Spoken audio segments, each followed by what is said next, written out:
नमस्कार and welcome to world affairs. मैं Prashant Dhawan. Now recently आपने सुना होगा एक काफ़ी खराब न्यूज़ सामने आई है। इंडिया का जो एक मेगा प्लान था हमारे सुखोई 30 विमानों को अपग्रेड करने का, ये प्लान अब रोक दिया गया है because of Russia Ukraine war. यहाँ पे आप देख पाओगे, आपको बहुत से आर्टिकल दिखेंगे इस पर। IAF's 35,000 crore rupees plan to upgrade Sukhoi 30 fighter fleet put on back burner. और इसका प्राइमरी रीजन क्या है, हम कौन सा अपग्रेड यहाँ पर करना चाहते थे, इसमें DRDO का क्या रोल होने वाला था, डिस्कस करेंगे इस वीडियो में। बहुत कुछ आपको जानने को मिलेगा, मगर आगे बढ़ने से पहले आपसे एक क्वेश्चन पूछूंगा कि आज के समय नॉर्डिक देश बड़ा न्यूज़ में रहते हैं कि नॉर्डिक कंट्रीज़ के साथ समिट हुआ है, वैसे भी नॉर्डिक कंट्रीज़ न्यूज़ में हैं। तो आपको सिंपली यहाँ पर यह बताना है कि इनमें से वो कौन सा देश है जो एक नॉर्डिक कंट्री नहीं कहा जाता। तो यह है यहाँ पे आपकी ऑप्शन, डेनमार्क, स्वीडन, नॉर्वे या फिर नेदरलैंड्स। कमेंट सेक्शन में करिए उत्तर, सही आंसर मैं आपको दूंगा वीडियो के अंत में। ना सुखोई 30 फाइटर जेट को काफी बार कहा जाता है इंडियन एयरफोर्स की रीढ़ की हड्डी, क्योंकि IAF में आप अगर देखो तो सबसे ज्यादा जो फाइटर जेट हम यूज करते हैं इट इज द सुखोई 30। यहाँ पर आप देख पाएंगे, वैसे हम लोग जैगुआर भी काफी यूज करते हैं, MiG-21 भी अभी यूज कर रहे हैं, MiG-29 भी है, मगर यहाँ पर देखिए टोटल 272 एक्टिव सुखोई 30 हम लोग यूज करते हैं। It is an integral part of the Indian air force. और जब से यूक्रेन रशिया युद्ध स्टार्ट हुआ है, इंडिया में देखो सबसे बड़ी कंसर्न हमारी ये थी डिफेंस को लेकर कि सुखोई का क्या होगा, क्योंकि सुखोई हमको काफ़ी अपग्रेड करना है। सुखोई विमान हमने काफ़ी साल पहले लिए थे रशिया से, 2003 की परचेजेज हैं ज़्यादातर। और इंडिया का प्लान ये था कि जो हमारे पास सुखोई हैं इनमें हम मेड इन इंडिया जो रेडार हमारे पास रेडी हैं, आज के समय DRDO ने बनाए हैं, ये रेडार इंस्टॉल करेंगे। नए फ्लाइट कंप्यूटर्स यहाँ पर लगवाएंगे, जो मॉडर्न फ्लाइट कंप्यूटर्स यूज़ किए जा रहे हैं ये यहाँ पर इंस्टॉल किए जाएंगे। स्पेयर पार्ट्स का भी थोड़ा बहुत इशू है, हालांकि स्पेयर पार्ट्स अभी हमारे पास काफ़ी हैं। ऐसा नहीं है कि कल को अगर मान लीजिए स्मॉल स्केल वॉरफेयर हो गई तो स्पेयर पार्ट्स में प्रॉब्लम आएगी।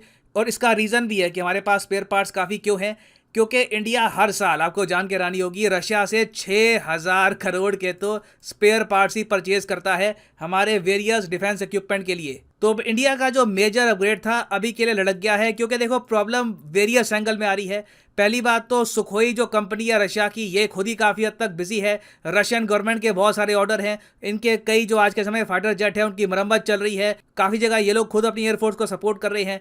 उसके अलावा अब प्रॉब्लम यही है कि US, European union, even Japan, south Korea, सब कंट्रीज इतना ज़्यादा गुस्सा है रशिया के प्रति कि ऐसे टाइम में 35,000 करोड़ रुपए की एक डिफेंस डील करना एक बहुत ज़्यादा, मैं कहूँगा, खराब साइन देगा इंटरनेशनल ऑर्डर को। तो इंडिया का जो ये मेगा प्लान था जिसमें हम बहुत सारे अपने सुखोई अपग्रेड करने वाले थे, करीब बताया जा रहा है मेजॉरिटी ऑफ जो यहाँ पर फाइटर जेट्स हैं आउट ऑफ 272 ये अपग्रेड होने थे, ये हमको अभी होल्ड पे रखना होगा। और कब तक होल्ड पे रखना होगा, जब तक यूक्रेन रशिया की वॉर नहीं रुकती, रशिया पर से सैंक्शंस रिमूव नहीं किए जाते, तब तक हम DRDO द्वारा डेवलप्ड रेडार यूज नहीं कर पाएंगे सुखोई 30 पर। क्योंकि देखो, एक जो इनका पूरा एयरक्राफ्ट है वहाँ पे एयर फ्रेम में कुछ चेंजेस करनी होगी, ये सब चेंजेस हम लोग नहीं कर पाएंगे, ये जो पेरेंट कंपनी है इसकी वही कर पाएगी। और अगर यहाँ पे आप सोच रहे हैं कि DRDO ने कौन सा रेडार डेवलप कर लिया जिससे सुखोई 30 काफ़ी स्ट्रांग हो जाएंगे, तो देखिए ये है इंडियन मेड उत्तम एक्टिव इलेक्ट्रॉनिकली स्कैंड अरे,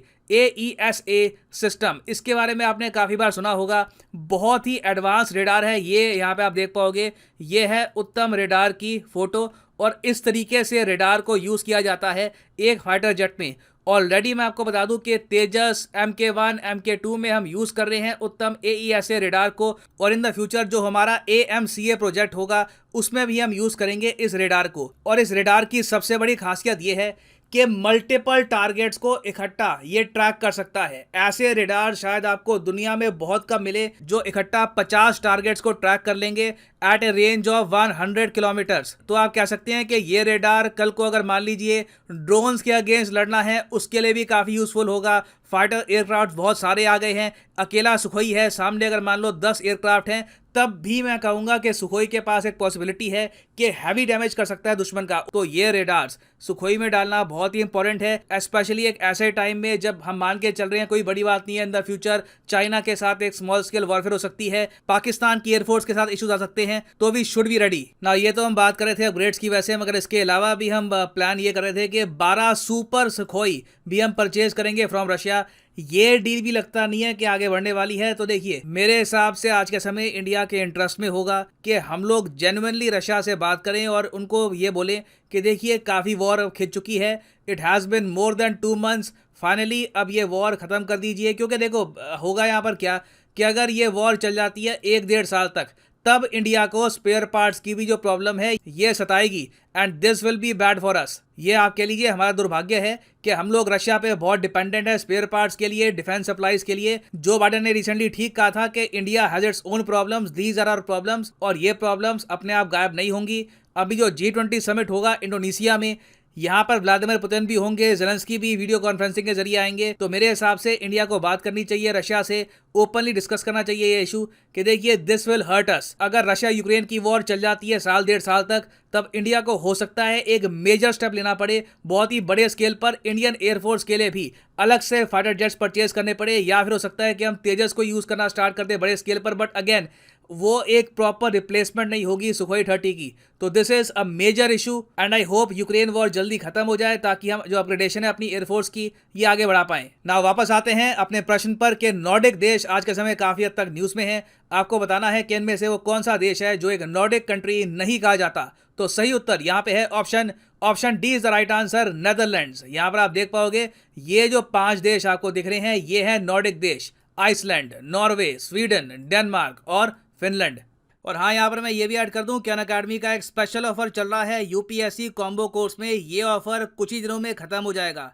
आपको यहाँ पर करना क्या है, कमेंट सेक्शन में जाओ, यहाँ पे आपको मिलेगा link, use code P10 to get discount. इस लिंक पे करो क्लिक और यहाँ पे आप यूपीएससी का स्पेशल कॉम्बो पैकेज परचेज कर पाओगे जिसके अंडर प्रीलिम्स, मेंस, ऑप्शनल तीनों की ही तैयारी आपकी इकट्ठा हो जाती है। और यहाँ पे आपको क्लिक करना है पिक ए प्लान पर। और अभी देखो क्या होगा कि अगर आप 24 महीने का कोर्स परचेज करते हो तो आपको एडिशनल 6 महीने मिल जाएंगे। तो 24 महीने के ऑटोमेटिकली आपके बन जाएंगे 30 महीने। तो अगर आप अभी कॉलेज स्टूडेंट हैं, 2-3 साल का टाइम है, आराम से 2024-25 में एक बार यूपीएससी का अटेम्प्ट देना है, तो आप ये कोर्स कर सकते हैं परचेज। 24 मंथ का कोर्स है, एडिशनल 6 मंथ्स आपको मिलेंगे। मगर जो यहाँ पे प्राइस लिखा है ये भी पे करने की आवश्यकता नहीं है। सिंपली यहाँ पर कोड यूज करो PD10 and the prices will start falling. So use the code PD10 and save money. So इसी नोट के साथ ये है वीडियो का अंत। Thank you for listening and as always God bless you all.